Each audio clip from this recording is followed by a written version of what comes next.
Welcome everyone to another week of the webinars, creating and monitoring functional landscapes. So I've got some stuff on sort of what the season's looking at, and also just supporting work that I did when I was with Stiper and stuff, um, and really I've made contact with the people that did the research up in Queensland on um, never going above the long-term carrying capacity and always going down, how it kept another $3 million in the business. So, yeah, so it's funded by the Future Drought Fund from the Australian government, and the projects through the Tasmanian Farm Innovation Hub. Just an acknowledgement of country for both Victoria and Tasmania, and just the things that have the land was in wonderful condition, and we'd like to pay our respects to the traditional owners. This still seems to be, we're getting, and Celia and I were talking about it before everyone came on, that no one likes the word regenerative in the conventional agriculture. They feel like they're already regenerative, and they sort of feel like we're picking on them. So we'll have to change it to another name that's something more about just sort of producing money and well-being of people at the same time that you're increasing biodiversity by increasing landscape function. So any ideas that it's sort of been really cruel, that word, and there's a lot of people that are calling what they're doing regenerative that's not, and that annoys people when they see the land in the same condition as their place, but the people are saying they're regenerative. So we need to differentiate ourselves somehow. Landscape function analysis is still the most sort of powerful thing for getting this point across.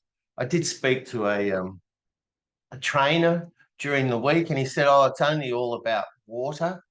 And I go, "Oh God," sort of. So he thought it was all about water because, like, you run your transect down the hill the way water would move, and it's got water infiltration as one of the measures that you achieve from your soil surface analysis. But I just talked to him about nutrient cycling because he's a bit of a fertilizer person. So I talked to him about that. So it's really hard to do, and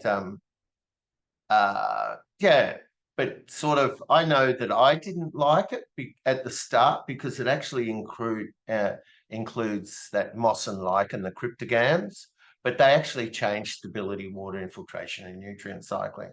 So David found them interesting. David Tongway thought they were wonderfully interesting because they were different things, different life living together. I'm sure you call them plants. I got a bit stuck there. And he just found them the way they lived interesting, rather than it influenced what he thought about how much they increased stability, water infiltration, and nutrient cycling. I've had people, after many times showing them this, that say, "Can you write down the steps?" And I go, "Geez, I put the steps up every week." So I go, so this is what I'm saying at the moment. You need people, which I think is a good thing, to get people on the land. But if you're going to do landscape function grazing or ultra high density grazing with long recoveries, you've got to keep the rumens stable, which means you need to move them all the time through the week. So that's why you need those people, because people, I've found, including myself, need the weekends off occasionally. It was too much sort of, I was trying to do 2 weeks on, 1 week off for Lucy, who's been here with me since Sunday. Might have been Saturday, yeah. And we've been working ever since. So put in safe to fail trials. Don't try and guess how this all interacts. Just do it. You've got to have one breed, one big mob. Doesn't matter what it is. I think it's got to be a breeding mob, unless you can go out and buy animals that are already adapted to this sort of grazing. And I know you could get them in Mexico, but nowhere else in the world do I know that you could. So unless you can bring in animals from Mexico, this is cattle. I don't think there's any sheep in Australia. I don't think there's very many dairy cows. So you need to breed with the aim of making this work. And I think that's really still one of the major blockages to progress, the barriers to adoption, all that sort of language. And you need at least 200 sub paddocks per mob, and I'll make some comments up further.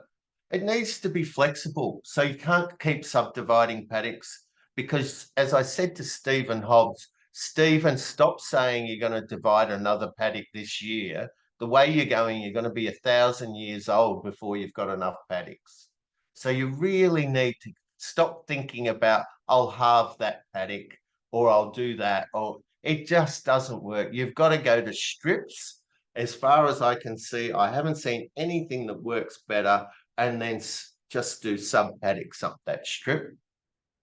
And then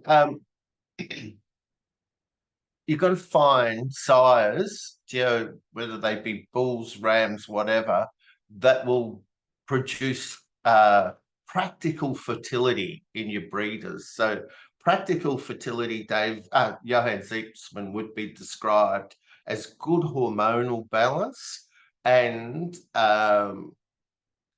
able to maintain fatness all the time, even when they're working hard.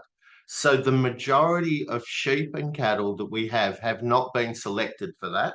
If you select for rapid absolute growth, you lose those properties of hormonal balance and practical fertility through maintaining fat content in the females.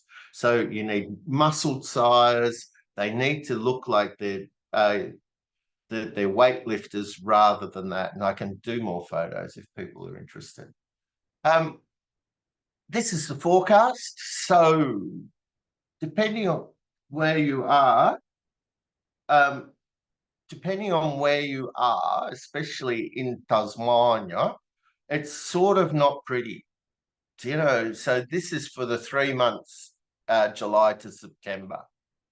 So we're down here about 45, 50, pretty close. And we've had a pretty good June. So we're not looking too bad. But the thing I wanted to highlight was, how accurate is this forecast for you guys? So the accuracy is pretty loose in June to August, that 3 months. This is 10 days earlier when it was generated. And for that 3 months, it's not so good starting in June.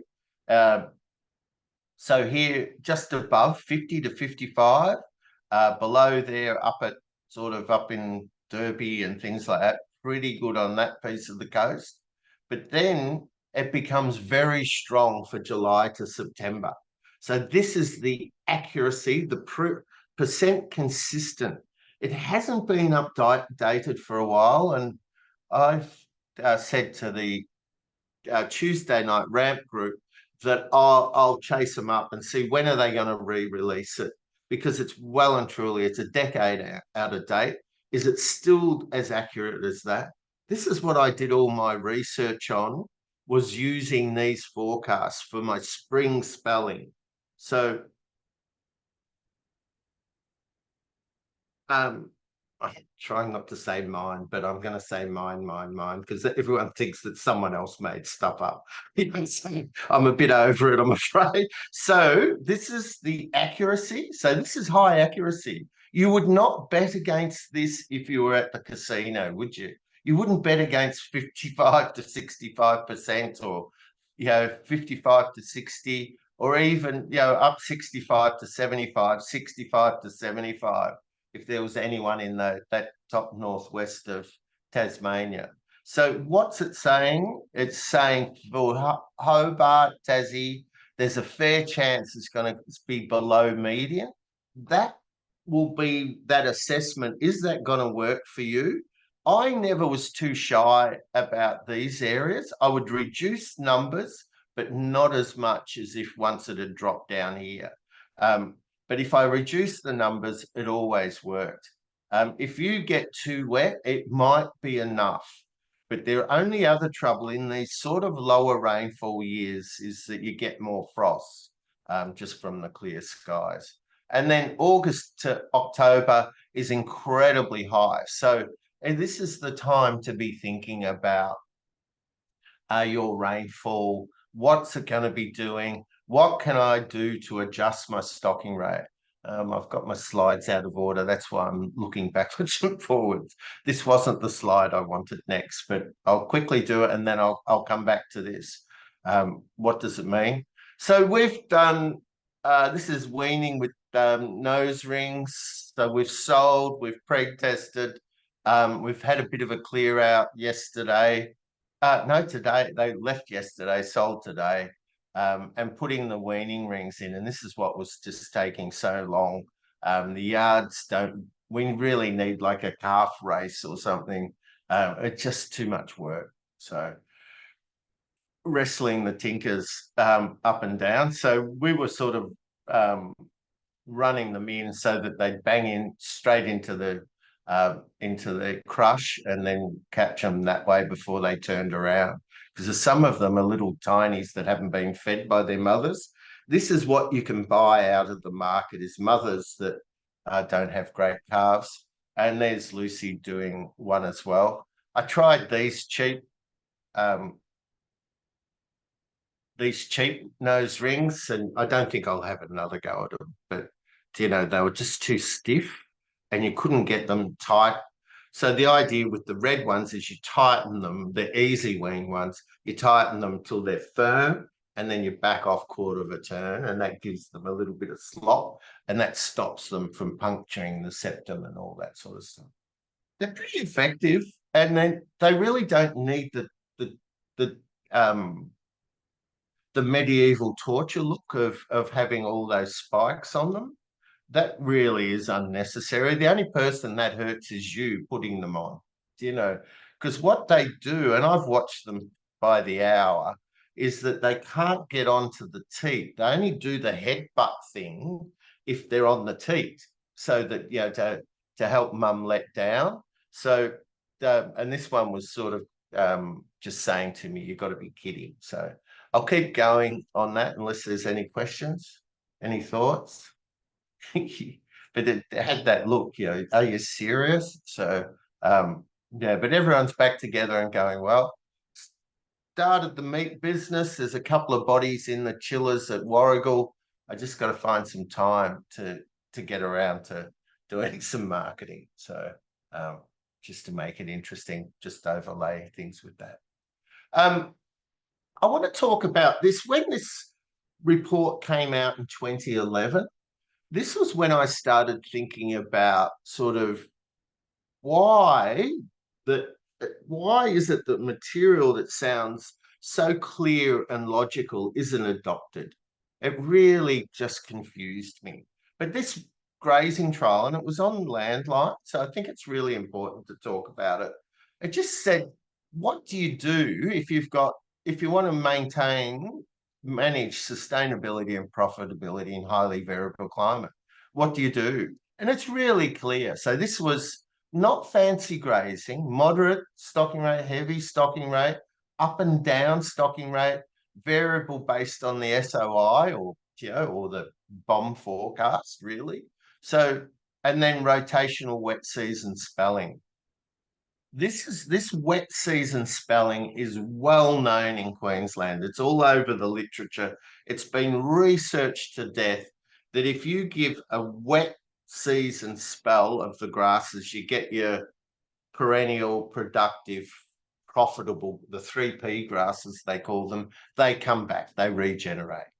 So there's nothing new, it's like as if, so I called what I was talking about spring spelling, because what I've found is if you don't have a good spring, it all goes to rack and ruin. That was good. I didn't swear. But yeah, so these are really simple stuff. It's nothing like what we talk about in terms of stocking rate and things like that.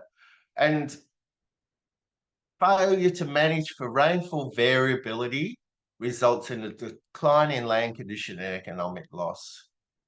So you need combinations of different stocking rates, flexible versus fixed, and wet season spelling. The high stocking rates were more productive, but not as profitable due to drought, feeding costs, and reduced product value. Less is more. It's not hard.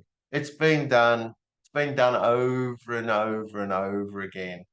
And they have this thing where they call it the long-term carrying capacity, which is their best estimate of what carrying capacity could you carry most of the time.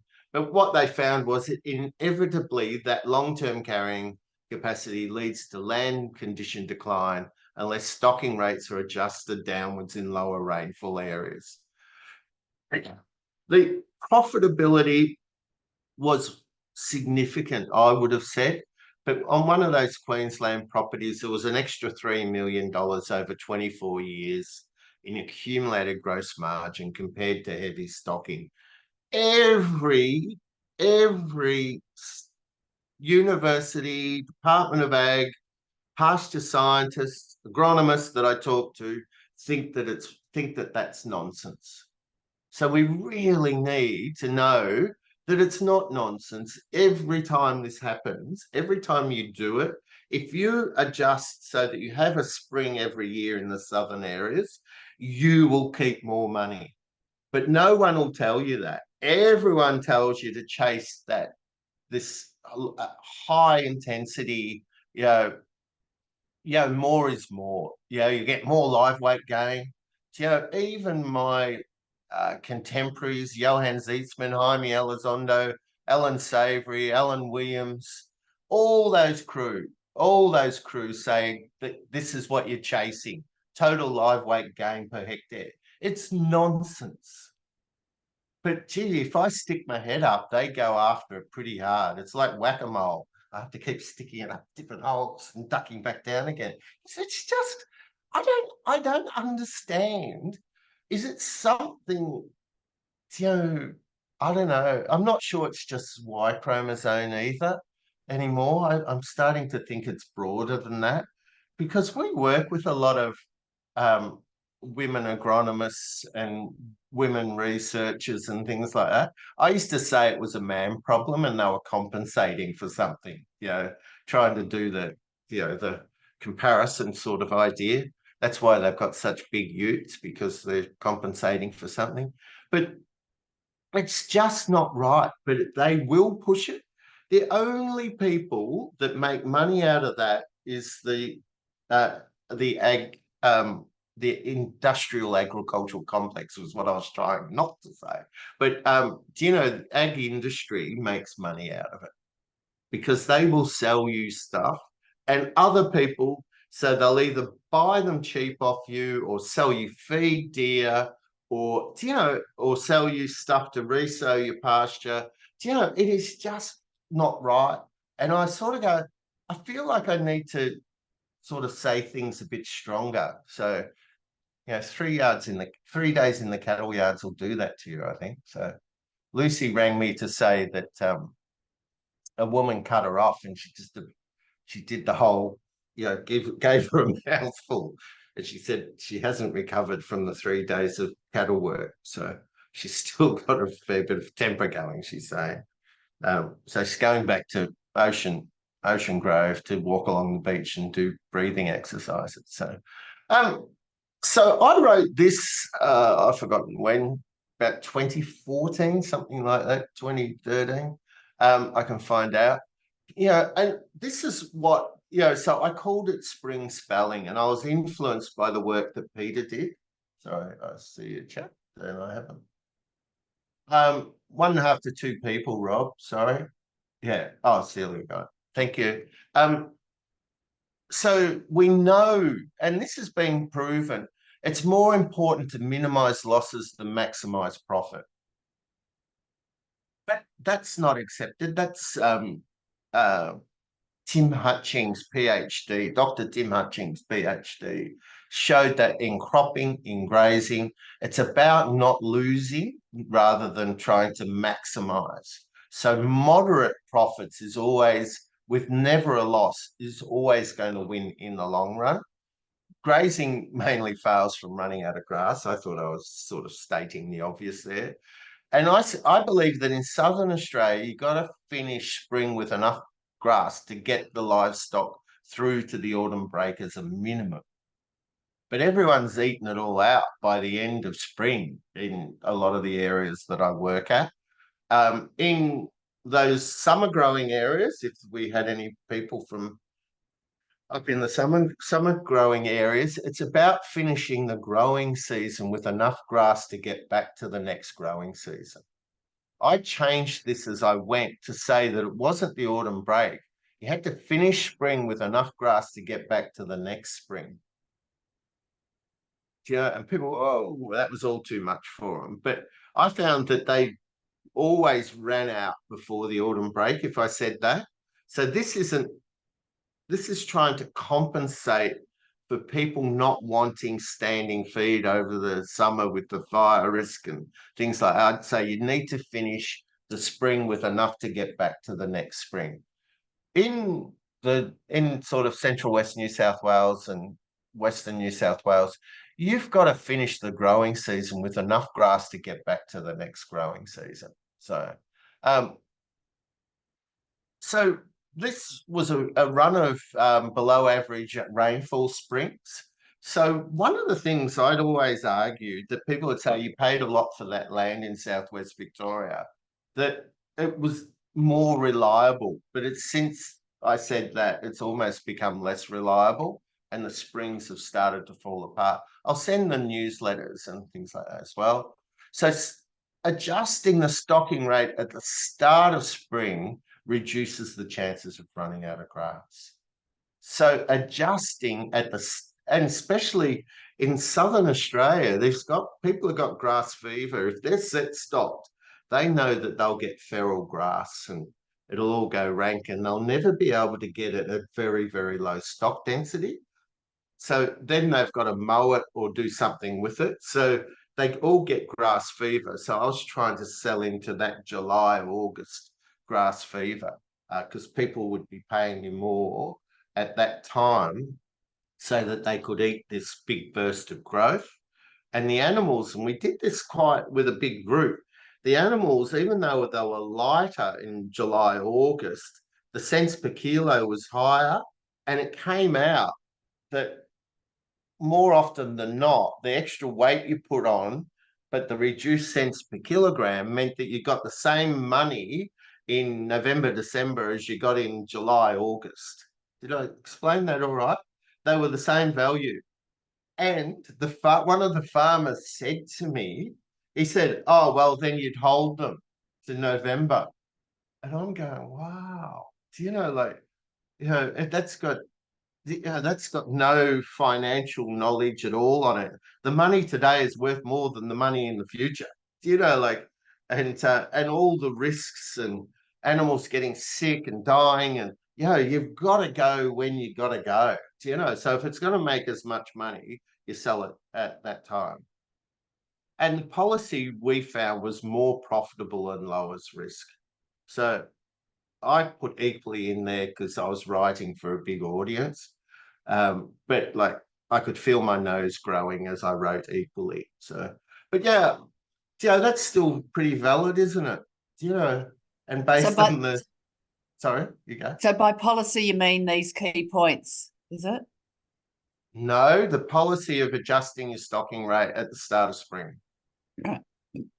Yeah, you must adjust before. You must if the spring, our main growing period, is variable based on rainfall, you've got to pick it up earlier by adjusting your stocking rate. So you always have a spring.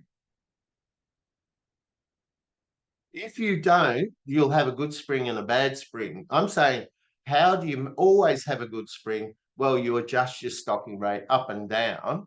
And that's what this work from Wombiana was showing was that it makes more money doing that. So is to stock close to the long-term carrying capacity. So the average moderate stocking rate in better seasons. So don't go berserk in better seasons.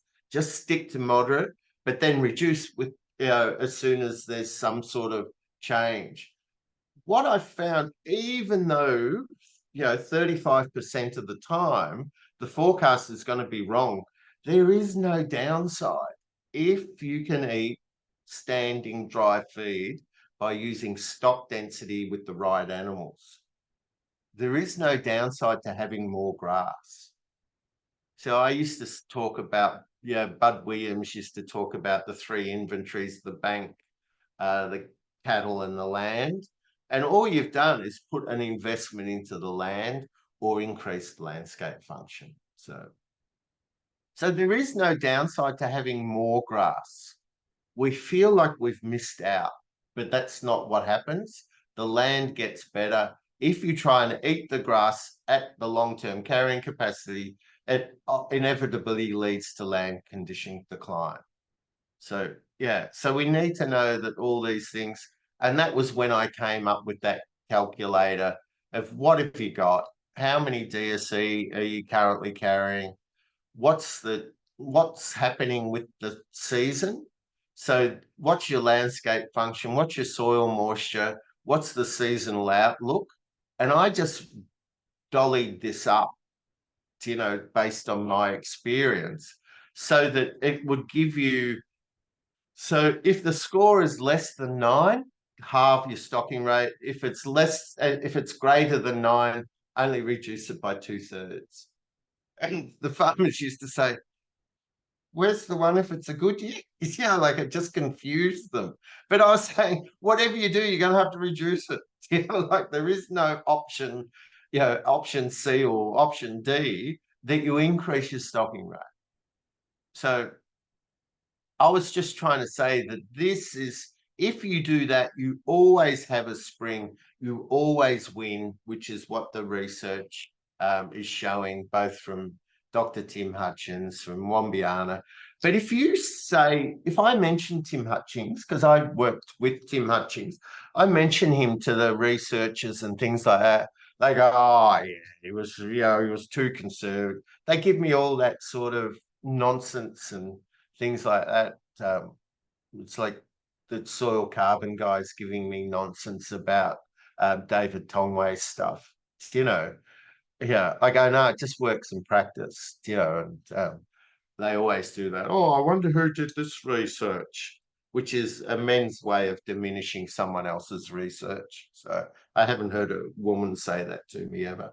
So so if you wanted the Excel, if we wanted to spend more time on this, we could. But have I made the point? Does it make sense? If you always want to have a good spring, then you've got to match the forecast.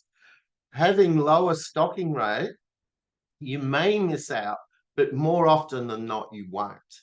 And over time, you win because you're betting with the odds. So you wouldn't bet against 65 to 70% at the casino. Do you think we should?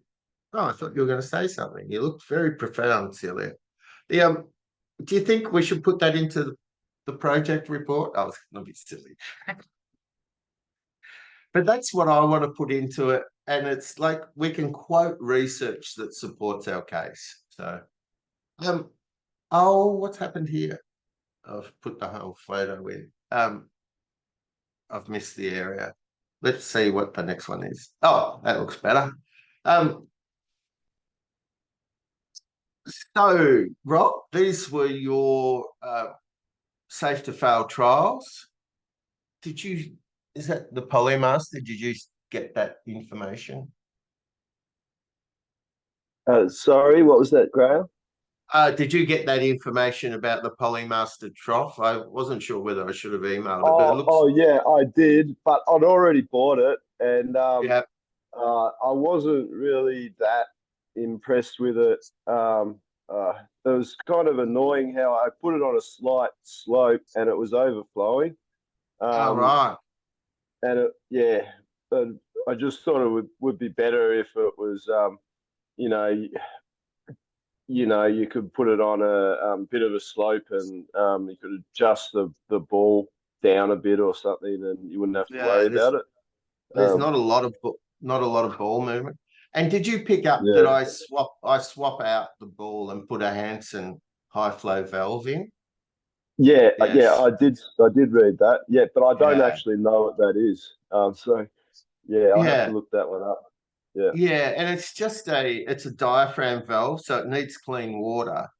But yeah, we've got sort of numbers building here. So um there's sort of pretty much like there's 90 weaners and 100 and something cows, and they all drink off that 200 litre trough, and the ball float won't keep up with them. So, especially when I found, especially when they've been in the yards for most of the day, they tend to have a bit of a deficit. So this is the safe to fail trial area here, and it looks like you've got the wire tapes down ready to put them in.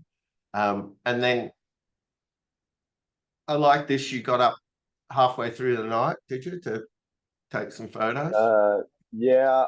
We start the milking at 4:30 in the morning. Yeah. So Yeah. I was there at 4:30, and I followed the first 20 cows to the pen. Yeah. All right. Fantastic. So how long were they in that area for? Well, it was pretty hectic morning. Like uh, so anyway, I shifted them out when I could, and that happened to be about 1 hour and 50 minutes. Okay. And it doesn't look like they needed more from what I saw. There wasn't a lot of grass in there, actually. All right. Yeah, it just didn't really grow that much because it's been pretty dry and it's on a sandbank. Yeah. Um, I, yeah, I remember I remember it. It's unusual for me that you've got so much rainfall but so much sand or something. Sort of we had a lot of rainfall over in southwest Victoria, but it was under pretty good soils, so um, yeah, it's not really this sandy on most of our land. It's just occasionally there's a sandbank. yeah, Um, yeah, so this doesn't really represent the whole farm very well. Um, yeah. yeah, So, it's so probably one but of our if worst paddocks. Yeah. yeah, oh nice. So if that one comes roaring back, then you've got pretty clear evidence that everywhere else is going to do the same. So yeah,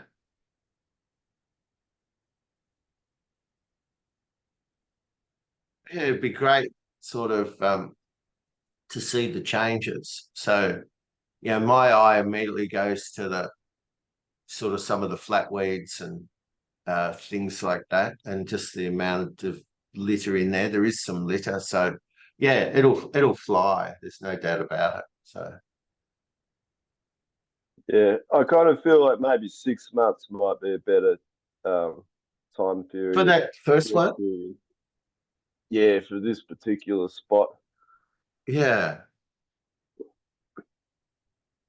there's nothing wrong with having one that's too short and one that's too long, but it's very hard to find too long in our environments in southern Australia, just because there's pretty good atmospheric moisture for most of the year.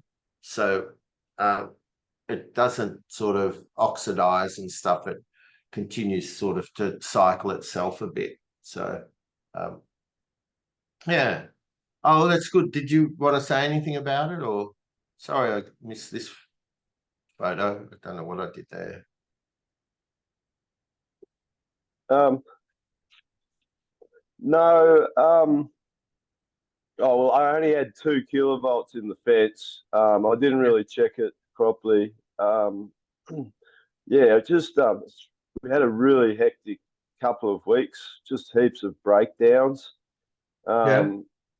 Yeah, and anyway, next time I did put a cutout switch there, so I was expecting it to be higher, but I only checked it after they got in there. It was only 2 kilovolts, so I was happy they didn't get out. Yeah. But yeah, I don't know. I just keep monitoring it and see over time what happens. Yeah, fantastic. I think it'll be good. All right, I'll got this email this afternoon from Spikey that a few have rubbed themselves down. They're itchy and they've rubbed themselves down to the skin. I'd be interested in what other people say about this, but sort of we tend to not worry. We tend to get a bit of a spring rub thing, and they love to have a bit of a rub. And they're not interested in the frosted grass. If they're not interested in the frosted grass, I have done things like wait until it sort of the sun gets on it and it defrosts. I don't think they can smell it when it's frosted. I don't know what other people have seen, but it's like they'll be in good grass and they just going, oh, we can't smell it, like because it's frozen. And they sort of swinging their heads around and walking around, and normally, like ours would go in and go heads down and into it, but they're sniffing it. You can tell they're checking it, and just if it's really hard frost, they just can't do it. No, I think they've got brain freeze from eating cold grass, and they yeah, Icy pole headaches. yeah, I like it. I like it. So I just hold them and not let them into it until it defrosts. Because I've put the fence lifter out this morning. Could do like an ad that hens a crow. Yeah, because I'm not going out at 7:30 to shift them. It was so cold for me this morning. It was just unbelievable. So yeah, so it is hard to get gut fills when it's that frosty and things like that. But usually once it's dried off, it comes good. So I just don't shift them until it's thawed a little bit. And with the scratching, I didn't think that was too bad. I worry if they start to get sores, Lawrence. So if they're starting to rub holes in themselves, they've usually got some sort of mite, and you could do a trial on checking it. You know, people put a lot of different things on them, but yeah, I've tended to just say, oh well, if I treat you, you'll be better in a month. If I don't treat you, you'll be better in a month. So They haven't I tend opened to the skin just yet. They're just rubbing on different locations. Like we thought it was all on the neck, and then we noticed a few would be up their tails and and they usually do have a bit of a background, and it's usually when the grass changes and stuff like that in spring, you'll also find they'll start to rub a bit more, and but if they're well fed and they look well fed, then like they just manage that. So people select against it and things to try and get away from it, but there's a long list of things to cull cows for, and the main problem usually is that you don't have the right bulls. So focus on the bulls more than the cows. I've been told by Johan Zeitsman after I made a comment on the WhatsApp group. Which is really good for you. It keeps your feet on the ground, I tell you. But it looks lovely, sort of, and they look healthy and shiny and going well. Was this grey cow that was the skinny one, Lawrence? No, it's not one. no, not this one. Okay. That might be grey cow in the back. Oh, I can't tell. Yeah, she doesn't look as fat. Yeah, I sat in on this webinar, and I grabbed this slide just doing a screenshot. And I've also said I'll call Cole. I know Cole Phelan from Maya Grazing, and when they were developing Maya, I was talking to people about it, about what I did and what was different, and they didn't know where to put me, sort of. they thought I was going to be the same as the other holistic management trainers. But I just thought it was really interesting, these metrics. So over 250,000 hectares of land that they've got people that are collecting data using the phone app to shift their animals and calculate their recovery and things like that. So they've got 8 paddocks per mole, which I think is really low, to be clear. And their target is 25 plus, whereas I'm talking about 2,000 paddocks. Do you know, I'm talking, you know, a couple of orders of magnitude difference. So between 25 and 2,500 or 1,500 or whatever. But yeah, sort of a, yeah, not just out of the sort of the 25s into the 250s. I'm saying we need to go into the next number. And that's why it's really hard to have that many strips and stuff if you've got more than one main breeding mob. This is really hard for me to process. Sort of, I want to know what's the recovery between grazing events. And they're talking about how much of the time the paddock's resting, but they're doing 20 days recovery or close enough. And they've got, so the formula works out as 20 times 7 because the one they're in is not actually resting. So there's only 7 paddocks that are resting and they're 20 days in each. So it'd be 140 days recovery is what those numbers mean. So basically on a 300 out of a year, you're coming in 3 times. And I think that's more important, coming in 3 times than what percentage of time the paddock's resting. Because I want to bring Cole and argue with him that if I came back every second day into the same paddock, I'd have 50% of the time the paddock's resting. But it's not getting any recovery. Do you know? So it's just, I just find that really a funny thing. So I'm saying this is completely different from what we're talking about. This 100% also worries me. So do they mean like 1 day in 365? I don't know how you can have 100%. And also the grazing density. So this farm that they were talking about, they're talking about 4 to 7 cows per hectare. And I'm saying greater than 1,000. So, you know, their target's 14 and a half or 14 to 49 or something. I'm not sure what that means.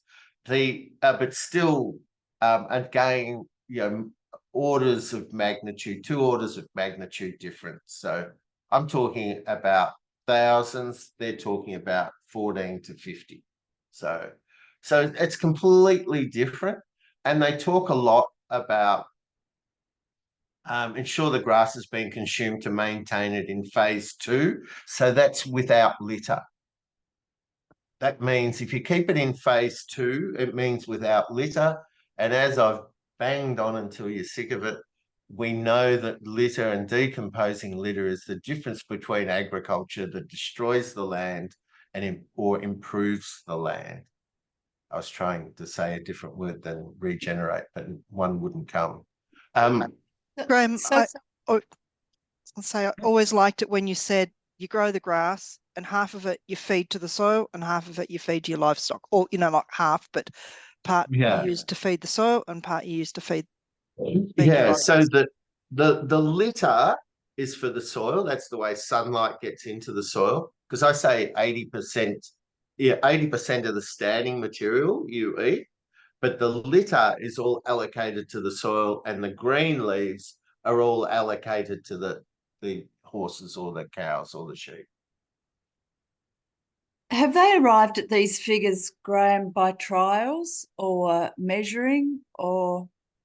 No, it's just, I could be wrong, and this is what I want to talk to Cole about. This is just what their customers do of their grazing app. And a woman that we know, sort of her figures were well and truly outside all of these for the recovery. the paddocks and the stock density up in southern New South Wales. So, do you know, I think, yeah, so I'll chase it up, but people think this is the same grazing as what I'm talking about. And I'm trying to say, no.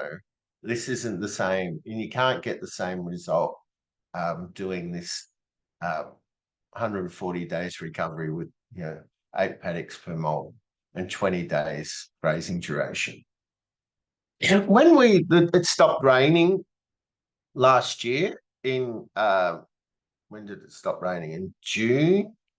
And then, so they were the driest months, June, July, August, September, and then it's record October, record November, record December, record January, I think.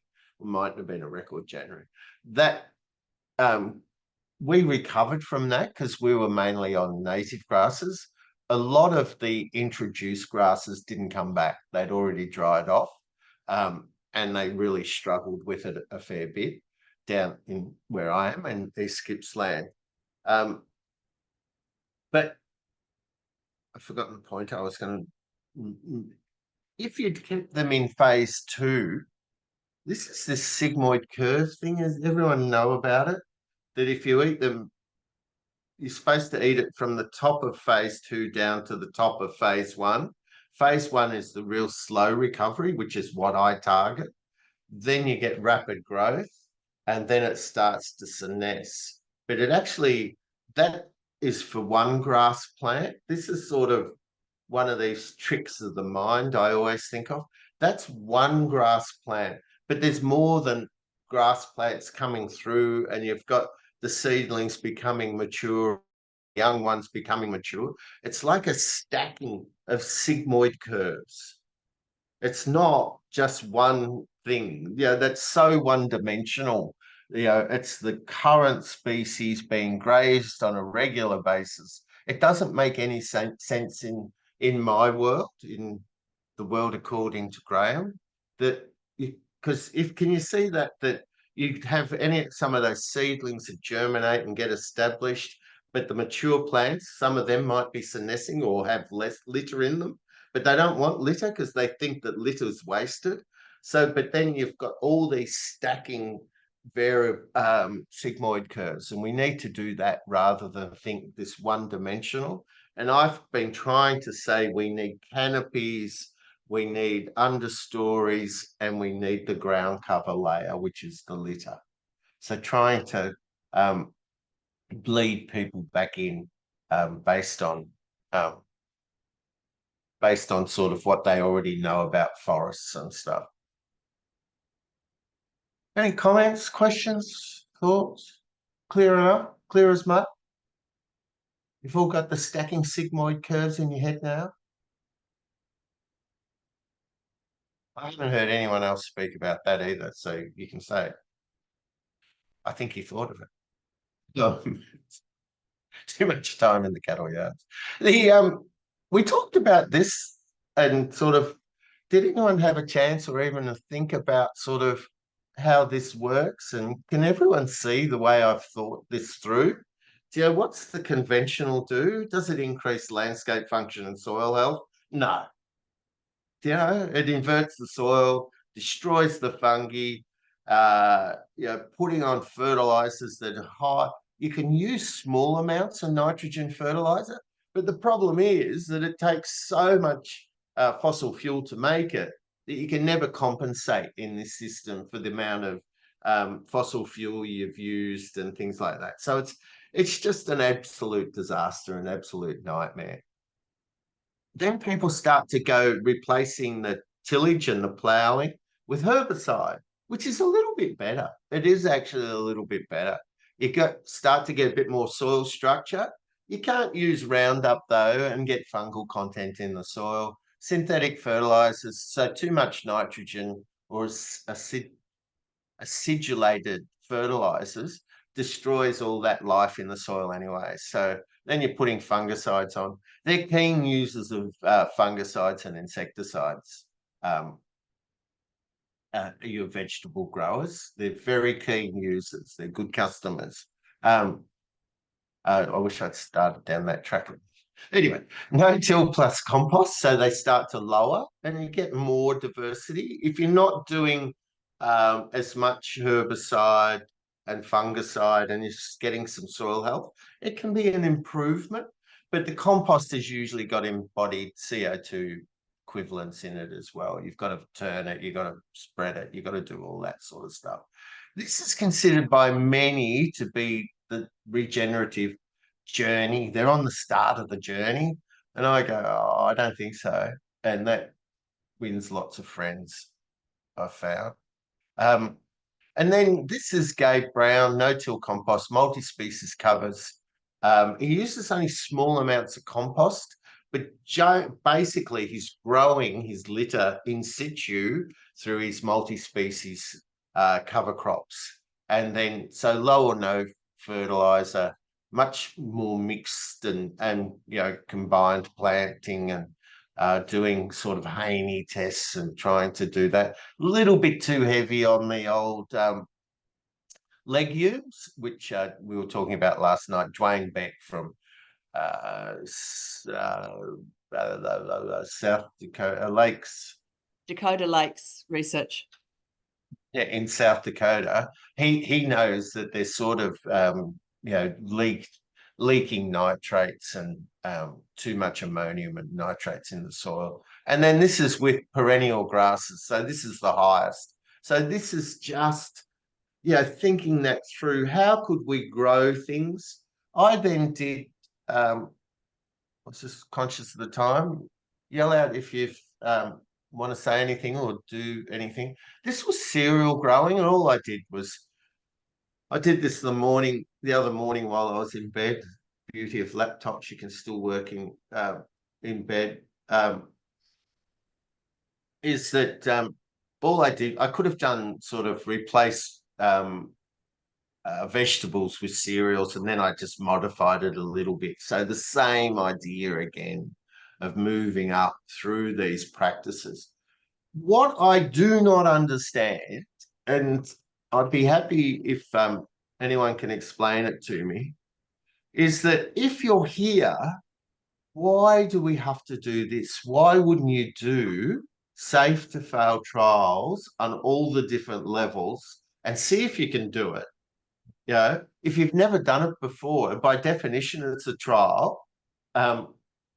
So why wouldn't you sort of take a small area and learn how to do this and jump straight through, you know, or jump to this, which is sort of accepted, like Colin Seiss from Gulgong's in front of everyone. But, you know, this one is known. You can get information on it. They know they've got people supplying the cover crop seeds for this. Do you know, it's all that sort of stuff. Or what I would do is if I was here, I'd do that one and see if I can make it work on a paddock. Gabe Brown would say do it for 5 years. But I think you need more variation so that we can get better feedback through more safe to fail trials. So, Graham, all right? Yeah, I think that's excellent, Graham. Hey, I mean, up on number 5 there, I'd add the stuff that the Land Institute in Kansas are doing on breeding perennial grain crops. I mean, it's still fairly experimental, but you know, they've got sort of multi-species perennial crops of like perennial sunflower type crops and perennial grain crops that they've been working on for, you know, about 30 years or something. So that's kind of another avenue. But I think like the whole pasture cropping movement is really exciting as well, because it kind of works with our existing species into that pasture system. And yeah, I was thinking a little bit about the chicken system as well, but I didn't get a chance to put anything down on paper. Okay, well, we might flick to that quickly. Oh, running out of time. Yeah, what's the institute called? With the perennials? I think it's the it's Wes Jackson. It's in Salina in Kansas. I can't remember. The names just escaped me. Yeah, I've spoken to Wes when I've been over in the States and stuff, and I had to stop doing it once I met him, but I used to always say, we'll get those perennial crops when I get my jetpack. So, because they promised us jetpacks at the Los Angeles Games, and I've always been waiting. So, yeah. Yeah, So, I mean, I think it was interesting, but I think like when I learned about pasture cropping, like it seems it's kind of a, you know, best of both worlds. You've kind of jumped. it's very hard to do with C3 grasses. The only way I've seen it work in southern Australia is to they shifted and planted to C4 grasses. So they went dormant in the winter, and then you could put your cereals into them. Whenever I've tried it, the other way to put like C4 crops into dormant winter growing, so summer growing crops into dormant winter. If you've got a big rain or whatever, the those winter grasses in our environment just they take out the summer growing crops. So theirs goes incredibly dormant, because they had that higher 25-degree requirement for those summer growing grasses to get going. You can seed them at 18, but really they don't start taking out everything else and out competing everything else until it gets a bit warmer. So they'll stay dormant. And if you can get a canopy of a cereal over those dormant C4 summer growing grasses, they won't go until they see the sunlight. Whereas our C3 perennial grasses will push up through that crop. So yeah, sometimes I'd go, oh, I've got this, it's going to work, and then just never ever work. And just quickly, Celia had a go at the pigs and stuff, so we can have another trial at this or another topic if people want. But I thought this was really good about sort of the different levels, from that industrial to free range to pasture. I was interested in how she got with the chickens and stuff to get to 4 and 5, because I was sort of struggling how they could help the grass, unless you were moving them really quite rapidly. Well, with my layers, I move them every day. And with the meat birds, if they're not, they actually need moving a couple of times a day or they bear the ground. Yeah. So it's just, and growing things like black soldier larvae. And I can add some more info into this, and maybe even, and Luke, if you're keen to do some more, and we could go. I'm mindful, Graham, that you've had a massive couple of days, and that maybe should we come back to it next week and I think it's a pull good it to thing to pieces? talk about, because I think it's that sort of, it's a little bit oblique, and which makes us think about, well, what does that mean in terms of cropping and grazing? Because you start to think about that. The only pigs that I've seen that are in 5 are moving multiple times a day. And we were also talking about how some way for level 5, particularly for pigs, trying to have them in conjunction with another enterprise, like using a waste product from cheese making, or like a brewery or something like that, trying to feed them, I guess, yes, by moving them by moving the paddocks and moving them along, then so they're not sort of denuding any land, but then just trying to supplement their feed with another enterprise that might be utilizing a waste product or something like that. That's nice. Rather than feeding them human edible grain. Nice. I like it. And with the chickens, people seem to kind of move them about 4 days after the cows. All right. And so that they can then feed on the larvae that have kind of hatched in the cow pats. So it's part of a rotational regenerative grazing system, and you're moving them about 4 days after the cows, kind of thing.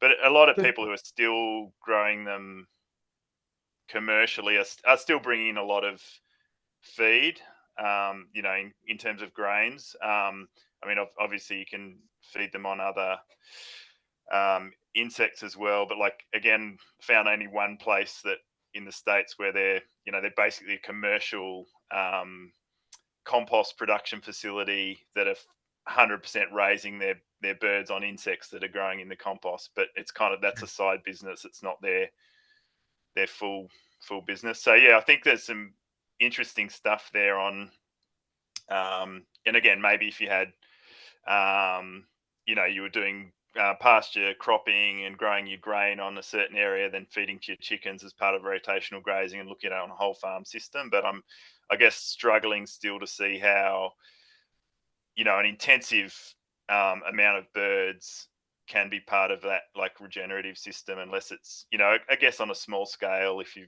just growing a few eggs for your family or whatever, that's maybe a bit more doable. But yeah, interesting stuff to think about. Yeah, because Joel always talk about that sort of following the cows. I found it really hard to do. Can't.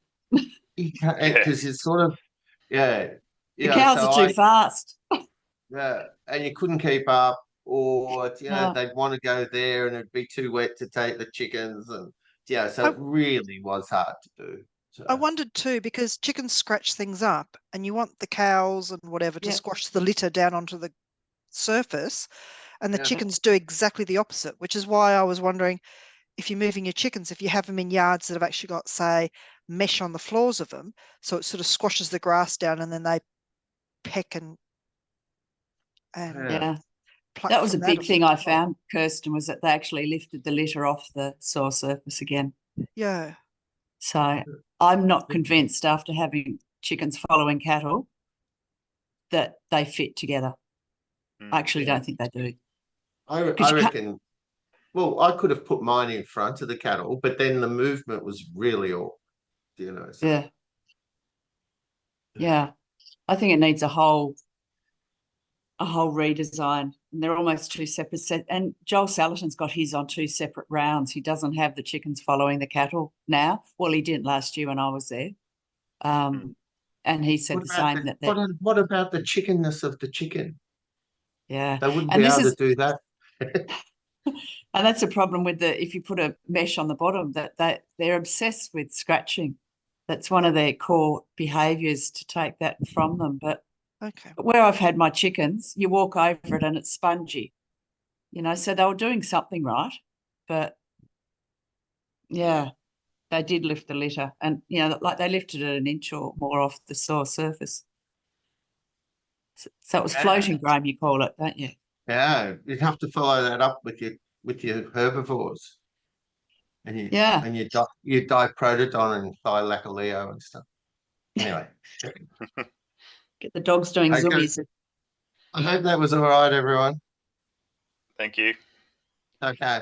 See ya. Thanks, Graham. See you, everyone. See ya. Bye-bye. Yeah. Bye. Bye. Yeah. Bye.